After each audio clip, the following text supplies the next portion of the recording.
Sunday evening, everyone. State Representative Brad Halbrook coming to you Sunday night live. Looks like I might be solo here tonight. We'll see if anybody else joins us, but just got a busy week ahead, and just wanted to kind of touch base with you and let you know what's been going on and kind of what to expect in this coming week. So first of all, I want to just say thanks to everyone that came out to our live town hall on this past Thursday night in Mattoon at the Hilton Garden Inn. It was a great event, pretty well attended. All five of us was there. Our two newest members, Jed Davis and David Freeze, were not able to be there just because of just the logistics. They kind of live in directions that are further to the north and further to the southwest, and so we hope to be doing events in their neighborhood sometime hopefully later this spring or this summer. But again, we thank every one of y'all that turned out for that, and again, we thank you all for tuning in tonight and to all of our live streams. And of course, every Tuesday night we'll have another live stream at 7 p.m. and just kind of give you an update on what's going on in Springfield. We're putting together a really good event for this coming Tuesday night. You won't want to miss it. And as always, we covet the fact that you will like and share and follow and subscribe to all of our different channels and here on Facebook and YouTube. And so with that, I just want to say that I have a town hall. I'll bring up the graphic here. I have a town hall tomorrow night in Sullivan, along with Senator Steve McClure will be with me. And so it starts at 6 o'clock. It will be at the library, the Elizabeth Titus Memorial Library. And here just momentarily, I'll put up another graphic where you can scan a QR code, and it will take you right to our RSVP page. You can find out more details there. And again, it's 6 o'clock, typically 45 minutes or an hour, probably an hour tomorrow night with Steve McClure and myself. We'll just kind of give you kind of an update on the lame duck session and getting started back this spring, kind of what has been happening and what to kind of expect going forward. So also, I'm just looking here, last Wednesday was the governor's State of the State and budget speech, and that was about 50 minutes. And if you've heard or read my post-budget speech, State of the State speech, I said it can be summed up in 3 simple words, and that was spend, spend, and spend. The governor plans to spend at a much faster rate than the revenues coming in. Revenues are expected to be down, and I think the overall is about a $3 billion budget difference. And so, folks, I warned about it. I hope I'm incorrect, but I'm concerned that this will lead to another tax increase. There's already legislation talking about bringing back the graduated tax that was on the ballot back, if you remember, in the fall of 2020. And so hopefully we won't see that, but we know that there's legislation. We know that there's language to that effect. See some folks here leaving us some comments. And hey, let us know where you're viewing from tonight. I see here Cheryl says you're invited to Rock Island County. So if there's any place that you would like any of us to be at, to do a town hall, or if there's an event that we need to be to, just let us know. And we will be happy to try to schedule that if we very possibly can, one of the 7 of us. And hopefully those numbers of the Illinois Freedom Caucus continues to grow. And if your representative is not a member, you might want to touch base with them and just kind of encourage them to be involved with the effort of the Illinois Freedom Caucus. Guys, it's making a difference in the nation. There's 10 individual states that have been added to the State Freedom Caucus network, and I would anticipate before the spring's over, especially before the year is over, that there will be more states that will be added to that. So I just want to get back here and see what else I've got. Also, we talked about the You Go First bill last week. I was trying to pull up the graphic. I don't see it here, but we've got a situation where legislators in the northeast part of the state like to dictate to the rest of us kind of a one-size-fits-all. And tonight I kind of want to talk briefly about what's going on in Ford County this past week in the town of rural area of Paxton. with this leaning wind tower that ultimately hit the ground Tuesday evening.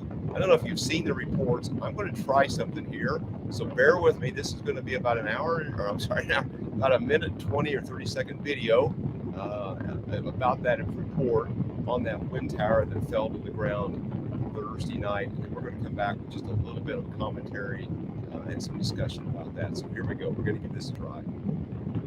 Take a look at this video. Drone video shows the aftermath of a collapsed wind turbine near Paxton. A viewer sent us this footage after that turbine fell last night. WCIA3's Chance Sticklin is now live in that area. Chance, there is security out there tonight. Jess, I've seen a guard patrolling the area much of the afternoon and now into the evening hours. They want to make sure no one gets too close. And I know it's a little dark out right now, but just over my right shoulder, you can kind of see small bits of where that turbine is lying on the ground. On Wednesday, we told you it was leaning after strong winds came through the area. Earlier today, I spoke with Matt Toulis, a spokesperson for RWE Renewables, the company who owns that turbine. He told me the company is now in the recovery phase and trying to figure out if any of the parts are salvageable and the next steps moving forward. One neighbor says he knew something was wrong when he saw the turbine leaning. I knew there was an issue there. Everything has been standing well since they've built these towers, and there must just be something underneath the ground. There could be a sand pit or something like that that caused the tower to settle. One neighbor who lives a few miles away could hear the turbine fall last night. Toulis also told me this is the first time that his company, RWE Renewables, has seen anything like this happen before. And again, tonight we'll get more reaction from neighbors in the area. But for now, reporting live near Paxton, I'm Chance Sticklin, WCIA3, your local news leader. Jess, back to you. Chance, thank you. So guys, there you have it. That's a report that was Thursday night or Friday in reference to that wind tower that fell over. I don't know if you noticed there the concrete that, and I don't know if that was all the concrete that was holding that thing up or if it sheared away from a much larger base of concrete.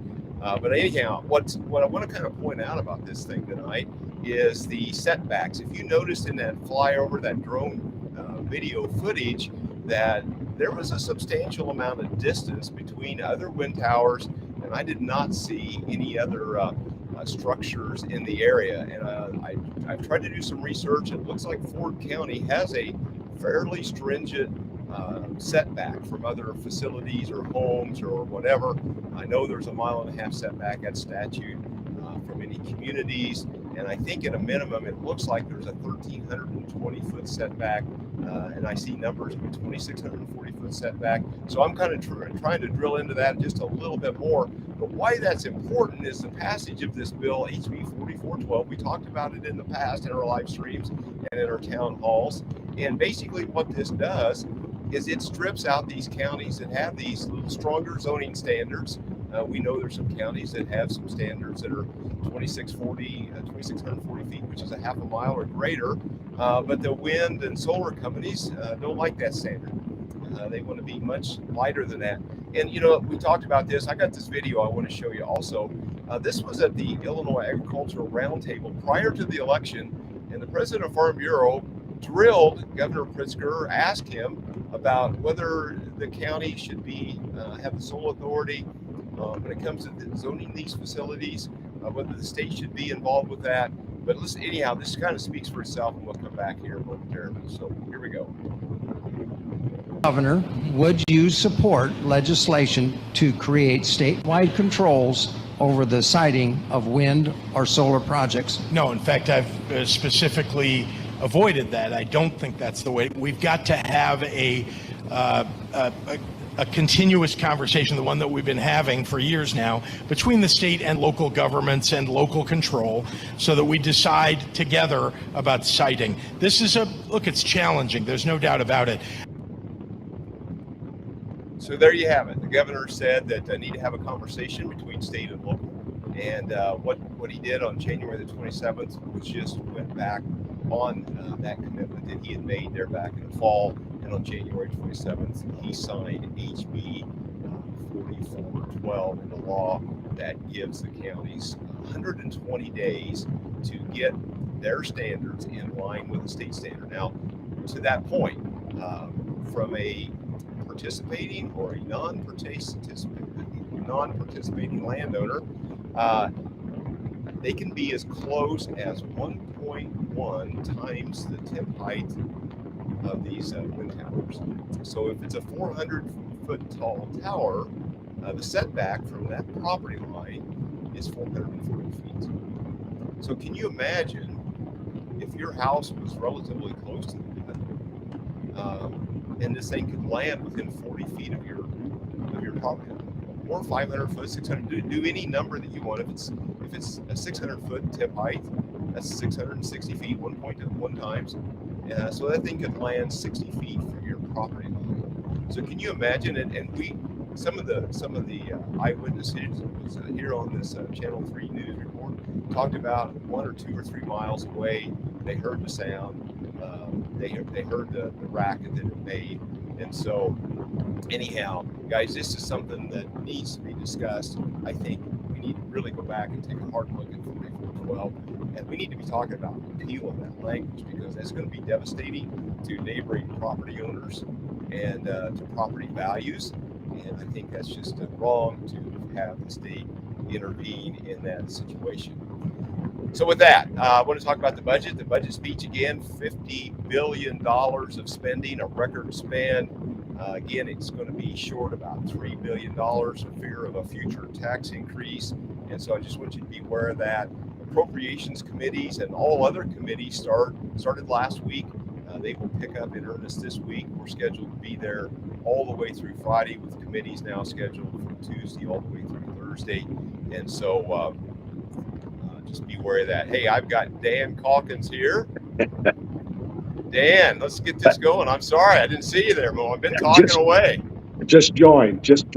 Oh, so I hadn't left you out there in the weeds too long. No. I was watching the end of the Daytona 500. Oh, yeah. Well, how's that going? It was pretty exciting. Had an overtime finish. So okay, so it's over. Yeah, Ricky Stenhouse. So you can announce the winner. Well, maybe we shouldn't do that. Maybe that might be it's too late for anybody that's too late. Taping it for later. Too late. That's all right. We had a good day. Yeah, good deal. Hey, Dave, we were just talking briefly about the budget, record spend, $3 billion shortfall, maybe potential tax increase. What's your take on the budget? Again, we do this every year. You know, this is what our fifth budget. For me, I still have my original thermometer, you know, from the very first budget 5 years ago. And it was unbalanced then.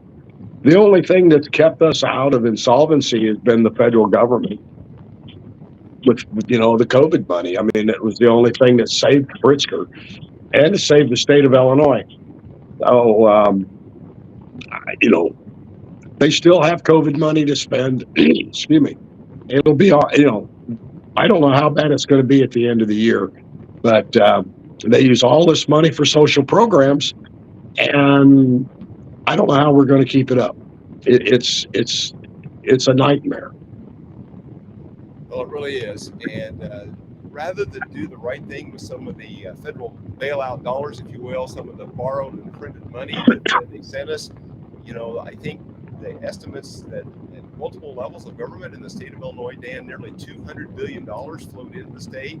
I'm not sure exactly. Was it $8 billion or more dollars flowed into Springfield? You know, you and I did a video the other day kind of talking about the governor's success stories, and he talks about how he's done so much good stuff with the budget. Did you say success? Yeah, he called it 9 success points. I don't know. It doesn't look like success to me. And you and I talked about that, about 11-minute video, guys. And I urge you to go back and look at that. It's on all of our social media channels. Yeah. Right. Well, you know, we still have this unspent COVID money that will be circulating around the state. This is why we're still in the emergency declaration. It's because there's still money to be had.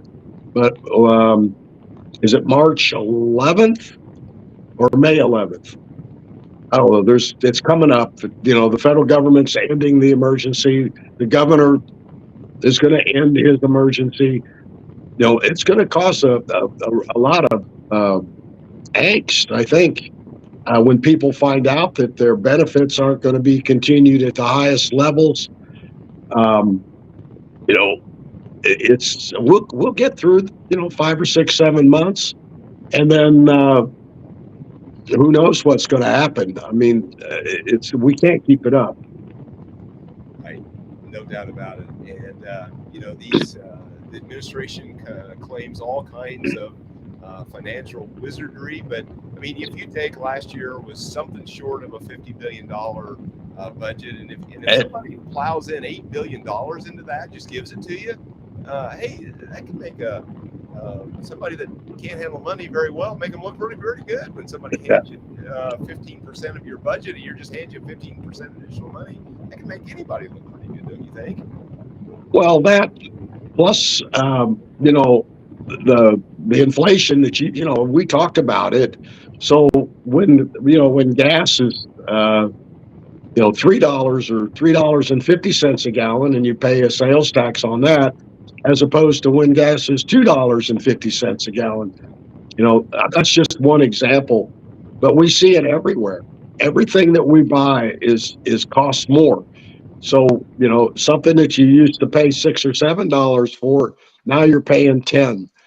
Well, you're paying sales tax on that $3 difference, which compounded across the state has given us a huge influx.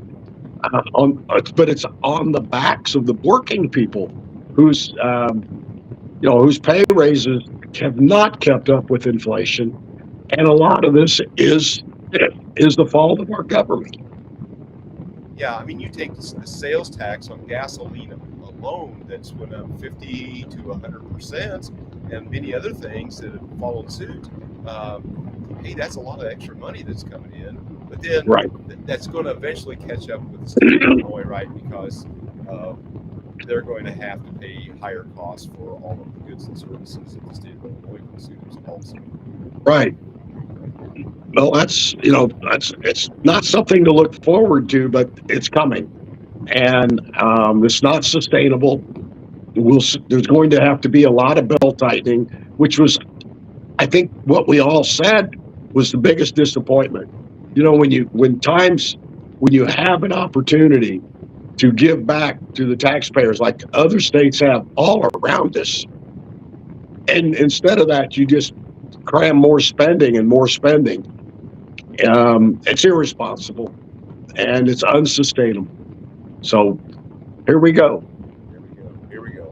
Dan, a lot of committee work coming up this week. Is there anything in any committees that you're a part of that maybe our viewers should be kind of watching out for? Is there anything that maybe they should be watching especially close? Anything that you will be a part of? We're looking at our energy committees, but there really hasn't been anything of substance that's been proposed. We're still kind of getting our feet under us. The bills that we're seeing are not terribly substantive, but I expect that to pick up in the next couple of weeks, as all the bills have been filed, and it's going to be up to the committee chairman and, of course, the leadership, the Democratic leadership, as to what bills they want to hear. They're going to have to sort through a lot of them. Hopefully, our Republican leadership will have some influence. We get some of our bills called, and not just resolutions, but bills of substance. A lot of things. We have a lot of good ideas, and I think we just need to get a hearing on some of these things. Well, and that's exactly right. So Friday was our filing deadline on getting bills filed, like you said. And then to the good ideas, I believe the Illinois Freedom Caucus has been working on this all fall and winter, and we will roll out our legislative agenda in multiple areas here as we progress over the next few weeks.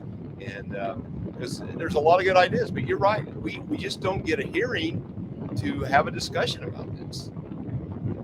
We got to get witnesses in and talk about these matters and have a discussion.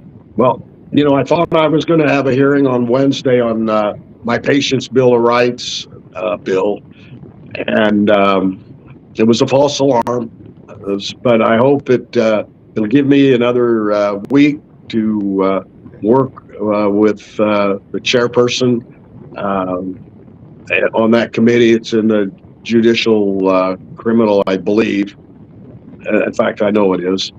So we've got that bill. We've got a couple of other bills now. I think everything's settled down.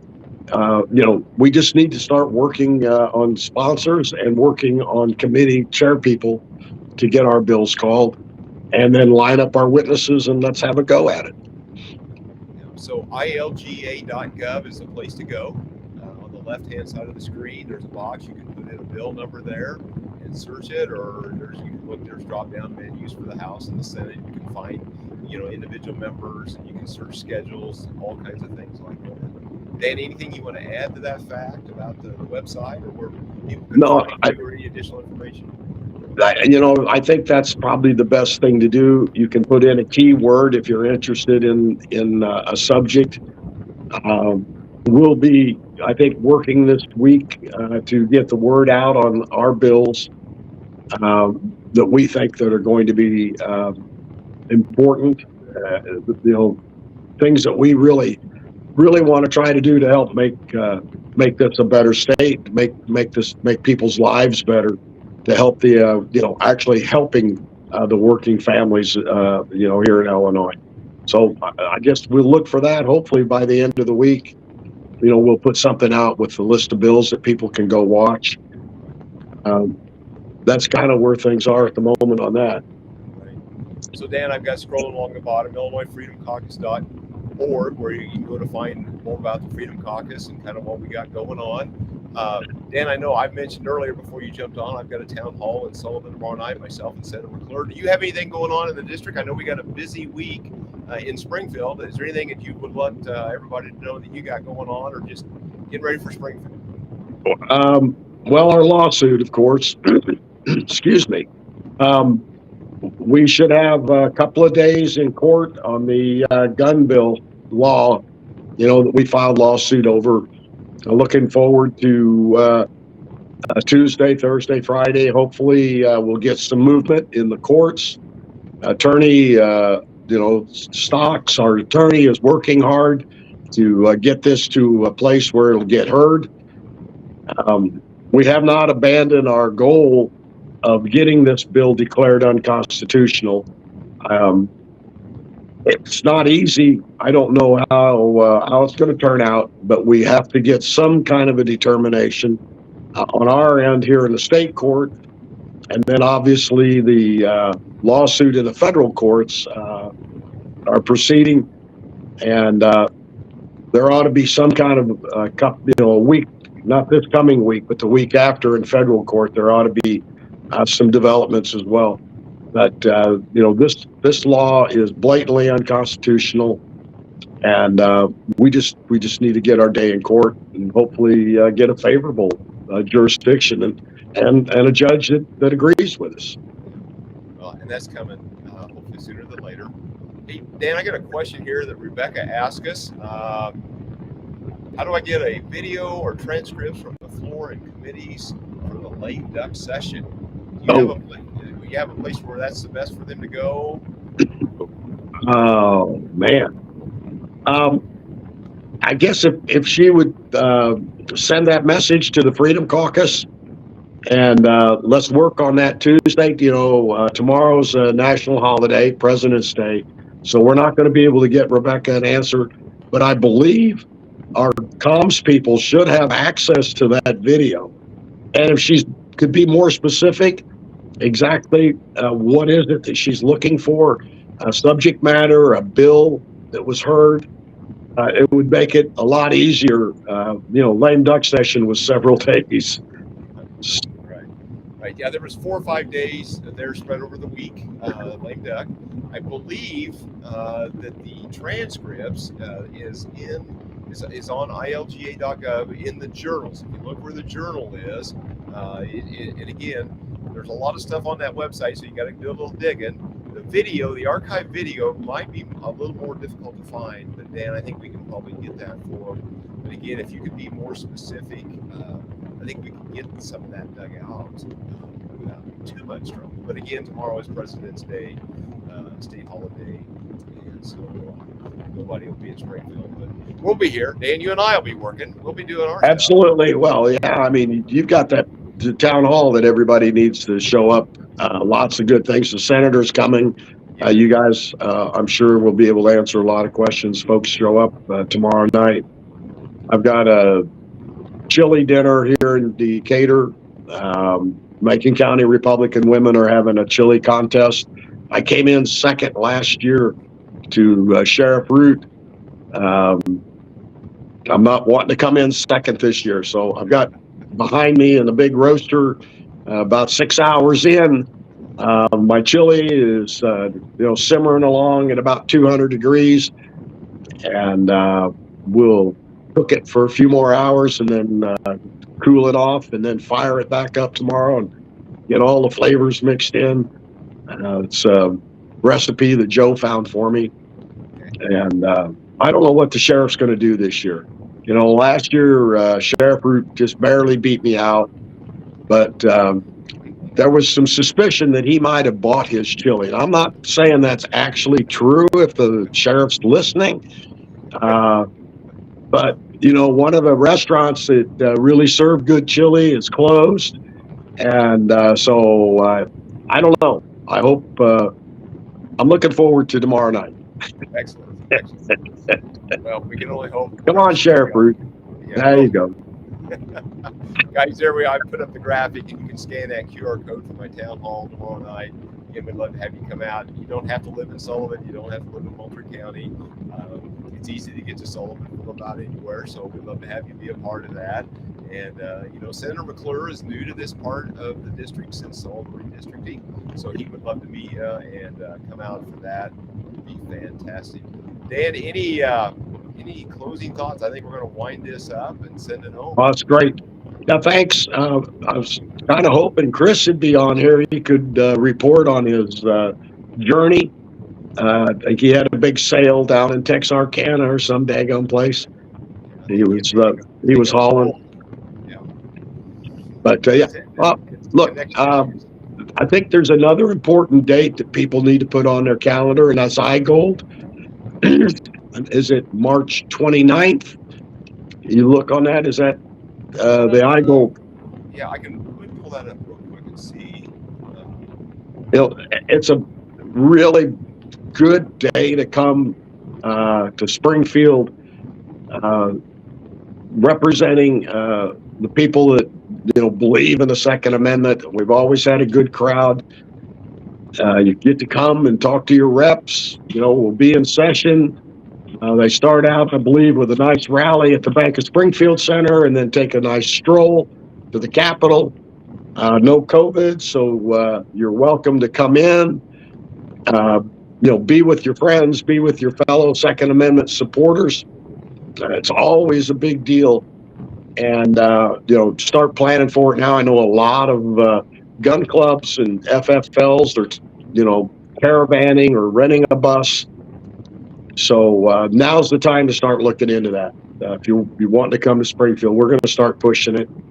I think it's good to let people know that there are just so many of us that are willing to stand up and defend the Second Amendment. So I just pulled it up on the website. It's isra.org, Illinois State Rifle. March 29th. It looks like doors open at the Bank of Springfield Center at 10:30.